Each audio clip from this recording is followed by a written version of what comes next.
levantarse, amado.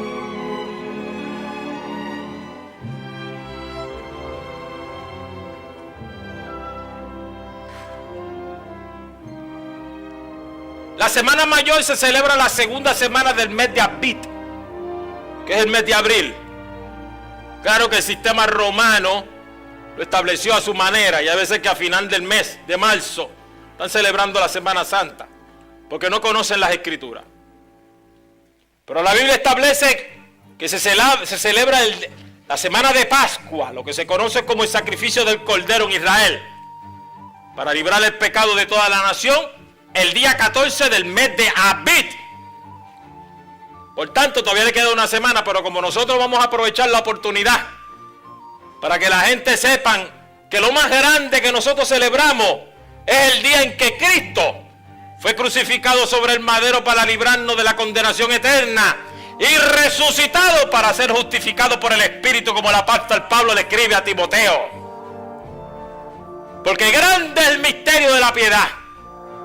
Dios se manifestó en carne, justificado según el Espíritu, creído por los gentiles en el mundo, visto de los ángeles. Este fenómeno me impacta porque la Biblia dice que los ángeles por primera vez pueden ver a Dios en forma palpable y visible. Cuando Cristo habita en aquel cuerpo de niño y fue colocado en el pesebre y se le asignó a aquel grupo de ángeles para que tuviera su cuidado, aquellos ángeles quedaron impresionados de la manifestación de Dios, que es Espíritu, ubicado en un cuerpo, en una dependencia de ellos mismos. Aquello debe haber sido un espectáculo. Ver al niño moviéndose en la cuna, su rostro tierno, y a medida que fue creciendo, la primera sonrisa, el primer llanto, los ángeles por primera vez, la esencia de un Dios poderoso que pertenecía y que pertenece a la segunda deidad de la Trinidad, hecho carne, tiene que haber producido un impacto pero descomunal, y que se despojó de sus facultades divinas, omnisciencia, omnipotencia, omnipresencia, para habitar en un cuerpo, y que cayera en dependencia de los ángeles, visto de los ángeles. Así que el misterio es grande.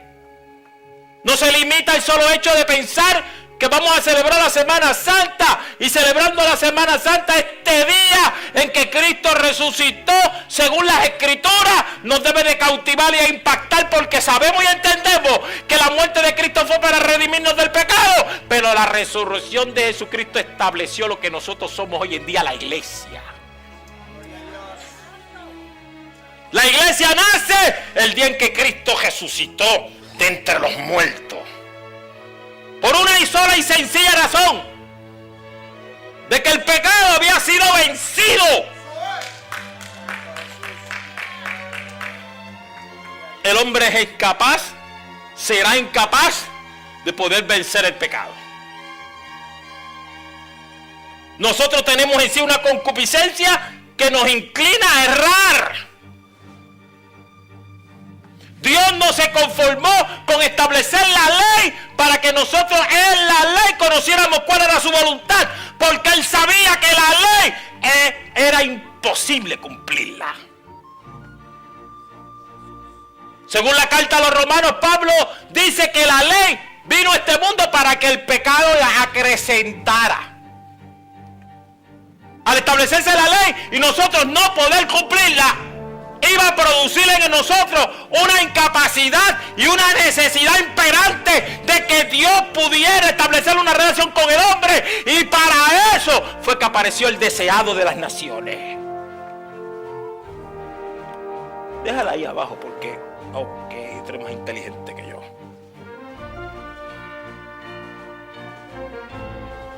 Cuando la ley se establece, queda evidencia clara y evidente de que el hombre no podía cumplir conforme a las demandas de Dios.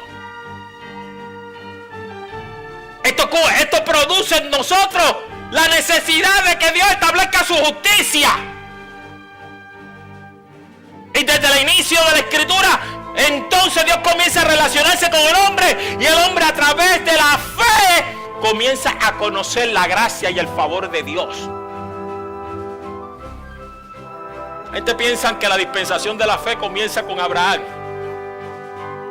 porque se le llamó padre de la fe. Las escuelas teológicas establecen las seis dispensaciones basado a tiempo y espacio. Pero la gracia de Dios comenzó en el huerto del Edén. Y la fe del hombre comienza a manifestarse con el sacrificio que hace Abel ante Dios. Inmediatamente aquel hombre de fe ofrece a Dios sacrificio sabiendo que podía alcanzar la gracia de Dios. Y la Biblia le llamó el justo. Y a medida que fueron pasando los años, el hombre comienza a relacionarse con Dios basado en la fe, y Dios comienza a revelarle al hombre su plan salvífico por medio de un cordero o de algún sacrificio. Pasan las distintas dispensaciones, y cuando se entra a la dispensación de la ley, el concepto de la conciencia del hombre se había sido deteriorada. El hombre no tenía en claro cómo podía acercarse a Dios por medio de algún gesto que Dios pudiera tipificar la obra redentora del Cristo. Entonces viene la ley. Y en la ley se comienza a establecer órdenes, preceptos, sacrificios, por donde el hombre pudiera entender la voluntad de Dios. Y Dios comenzara a revelarle por medio de los levitas y del sacrificio el plan que Dios iba a establecer para con él a fin de redimirlo.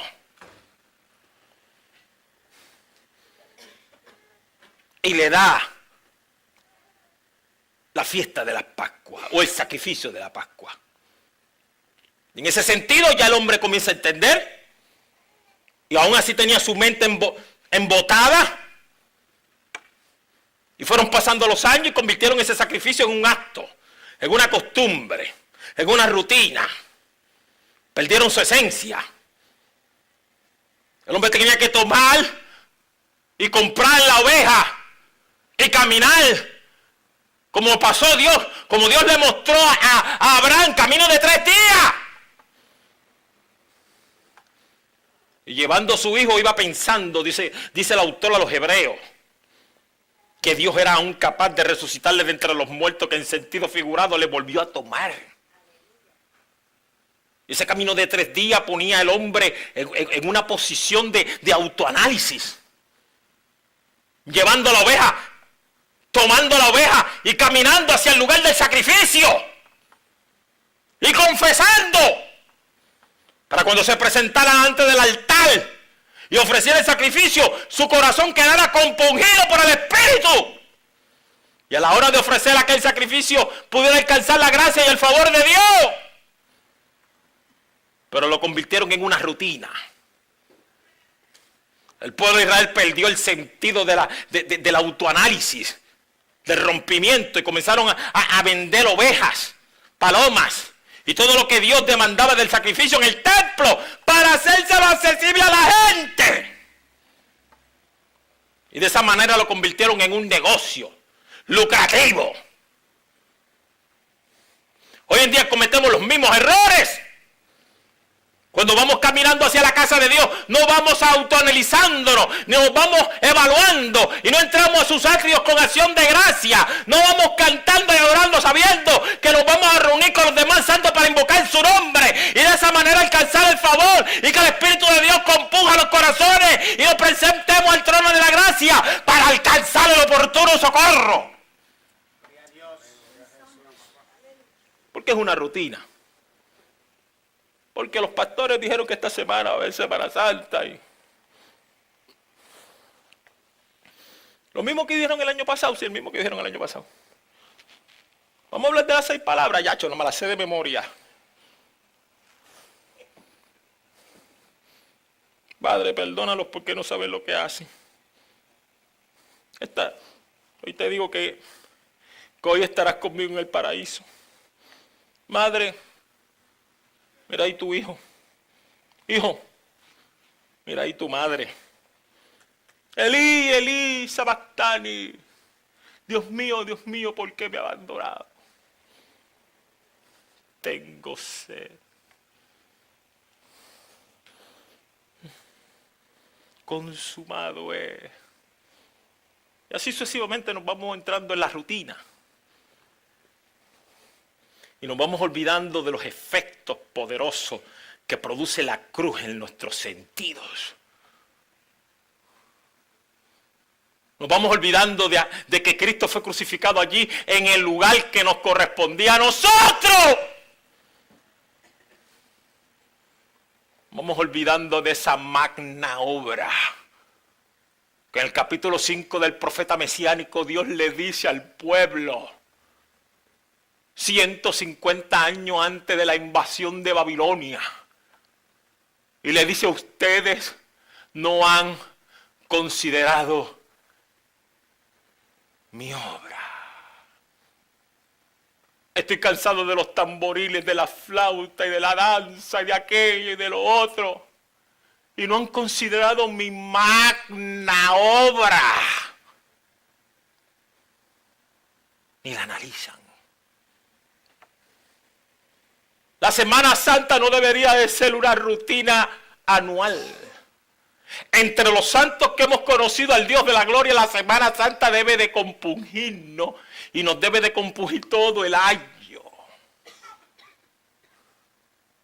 Y cuando lleguemos a la casa de Dios para celebrar fiesta, por eso era que Dios le estableció las 4 fiestas principales en el pueblo de Israel, para que ellos tuvieran memoria del trato divino de Dios para con ellos.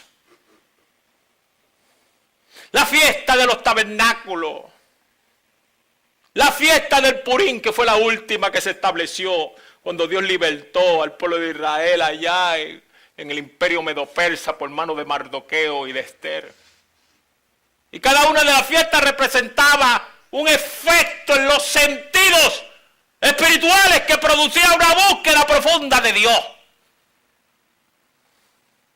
La fiesta de las cabañas. El pueblo de Israel salía fuera de sus casas y hacía tiendas hechas por ramas. Y se quedaban afuera.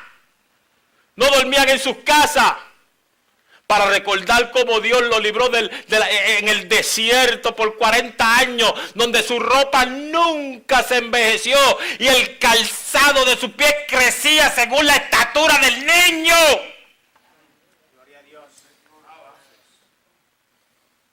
Donde Dios demostró su poder productivo y creativo, enviando un maná por 40 años. Santo Jesús. Y un día se acercó el pueblo y le dijo a Moisés: estamos cansados del maná ese.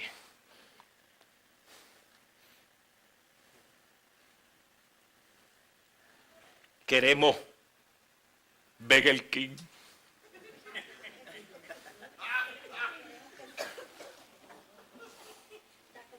Reslochter. En inglés lo dije bien, Estoy mejorando, ¿verdad, pastora? Mi inglés está mejorando. ¿Cómo es que se llama? ¿Red qué? Red Lobster. Ponderosa, porque la carne está allí que tú chocas con ella cuando caminas. No le estoy haciendo anuncios pagados. Cualquier cosa no estoy haciendo anuncios. A lo mejor lo han pagado, pero lo estoy haciendo para que entendamos. El maná, una hojuela que parecía como si fuera conflé, una hojuela, con un toquecito a miel. Se tomaba y se machacaba. Y dice la Biblia que era pan de noble les dio Jehová desde el cielo. O sea, confeccionada por los ángeles, en los hornos de arriba. Y la enviaban por montones. Y cada cual recogía según la cantidad que había y la necesidad de su casa. Y el viernes Dios le enviaba doble porción. Alaba, alaba, la mano, alaba la gloria del Señor. ¡Doble porción! Y aún así dijeron que, esa es la palabra que utilizaron, qué fastidio este maná. Y se aglomeraron y acusaron a Moisés de inconsciente. Tú no sabes que no estamos cansados de lo mismo. Queremos las joyas con cebollas y las carnes que nos comíamos en Egipto. Y Moisés fue gritando delante de Dios. ¿Por qué tú has puesto esta carga de este pueblo sobre mis hombros? Esto es mucho. 3.6 millones de personas y tú me pones esta carga a mí en este hombro. No puedo. ¿Acaso los parí yo? Qué bueno cuando uno tiene una buena relación con el Señor. El viernes pasado yo le dije, quéjese. Pero ahí dicen que no se quéjese delante de Dios, quéjese porque nadie aquí es infalible. Pero quéjese con sabiduría. Quéjese delante de Dios y menos delante de la gente. Denle un aplauso al Señor para que se vaya acomodando.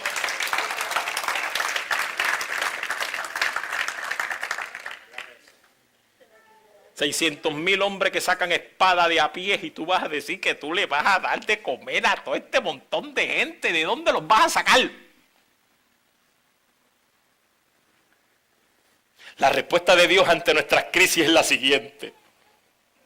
¿Habrá algo imposible para mí? Gloria a Dios. Tú verás si yo no le voy a dar de comer. Y sopló viento del sur, de las regiones de Egipto, del sur de allá.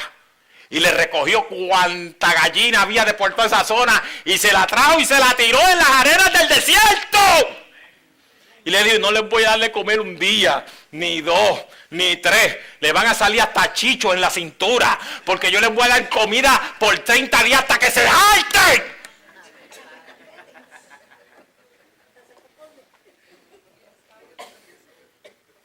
O sea, Dios le estaba dando una dieta exquisita y ellos querían comer carne grasosa.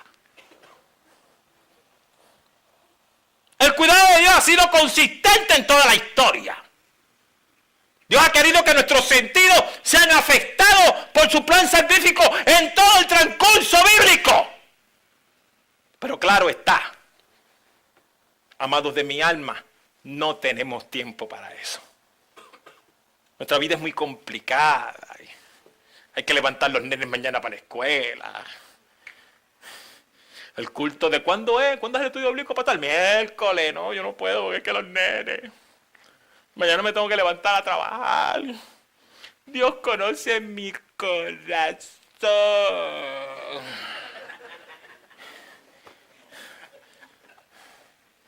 Claro que lo conoce.